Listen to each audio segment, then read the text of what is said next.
ముఖ్యమంత్రిగా చంద్రబాబు ప్రమాణ స్వీకారానికి దేశవ్యాప్తంగా పలువురు ప్రముఖులైతే రావటం జరిగింది. కేంద్రం నుంచి ప్రధాని నరేంద్ర మోదీతో పాటుగా అమిత్ షా, జేపీ నడ్డా ఇలా కేంద్ర క్యాబినెట్లో పలువురు ప్రముఖులతో పాటుగా వివిధ రాష్ట్రాల సీఎంలు వచ్చారు. అలాగే తమిళ సూపర్ స్టార్ రజనీకాంత్, అలాగే ఏపీలో మెగాస్టార్ చిరంజీవికి విశిష్ట అతిథిగా ప్రత్యేకమైనటువంటి ఆహ్వానం అందించారు. అలాగే రామ్ చరణ్ తేజ్కి కూడా ఆహ్వానం అందింది.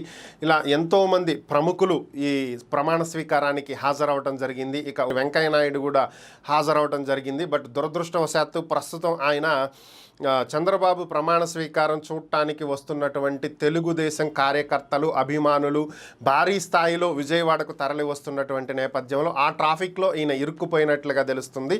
ప్రస్తుతం ఆయన ఇంకా సభా వేదిక వద్దకు చేరుకోలేదు. ట్రాఫిక్లో ఇరుక్కుపోయారు వెంకయ్య నాయుడు గారు. ఇక మిగిలినటువంటి వాళ్ళంతా కూడా సభాస్థలికి చేరుకోవడం జరిగింది. అమిత్ షా, జేపీ నడ్డా నిన్ననే వచ్చేశారు. నిన్న చంద్రబాబుతో నిన్న రాత్రి అమిత్ షా, జేపీ నడ్డా భేటీ అవ్వటం కూడా జరిగింది. మంత్రివర్గంలో బీజేపీకి సంబంధించినటువంటి వారికి ఎవరికి స్థానం కల్పించాలనేటువంటి అంశాల మీద చర్చించినట్లుగా కూడా మనకు ఒక సమాచారం. ఇప్పటికే బీజేపీ నుంచి ఎవరికి ఇచ్చారు, జనసేన నుంచి ఎవరికి ఇచ్చారనే క్లారిటీ మనకు ఉంది. మంత్రివర్గంలో ఎవరెవరు ఉన్నారనే చెప్పుకున్నాం. ఇక చంద్రబాబు నాయుడు ప్రమాణ స్వీకారానికి ఏర్పాటు చేసినటువంటి స్టేజ్ మీద 60 మంది ప్రముఖులు కూర్చునే విధంగా ఏర్పాట్లు కూడా చేశారు. ఇక ప్రస్తుతం మనకున్నటువంటి లిస్టు ప్రకారం చూసినట్లయితే ఎవరెవరు ఈ కార్యక్రమానికి హాజరయ్యారు అనేది ఒకసారి పరిశీలించినట్లయితే చంద్రబాబు ప్రమాణ స్వీకారానికి ప్రధానమంత్రి హోదాలో నరేంద్ర మోదీ, కేంద్ర మంత్రులు అమిత్ షా, జేపీ నడ్డా, నితిన్ గడ్కరీ, జతిన్ రామ్ మాంఝే, చిరాగ్ పాస్వాన్, కేంద్ర సహాయ మంత్రులు అనుప్రియ పాటిల్, జయంత్ చౌదరి, రామ్దాస్ అథవాలే, ఎంపీ ప్రఫుల్ పటేల్ వీళ్ళు హాజరవుతున్నారు. అలాగే భారత మాజీ ఉపరాష్ట్రపతి వెంకయ్య నాయుడు కూడా హాజరవుతున్నారు ఈ కార్యక్రమానికి. మనం ఇందాకే చెప్పుకున్నాము.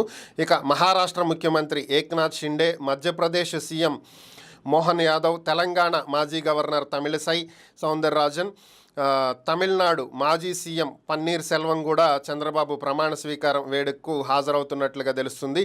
ఇక దక్షిణాది చిత్ర పరిశ్రమ నుంచి చిరంజీవి, రజనీకాంత్ ప్రత్యేక ఆహ్వానితులుగా వస్తున్నారు.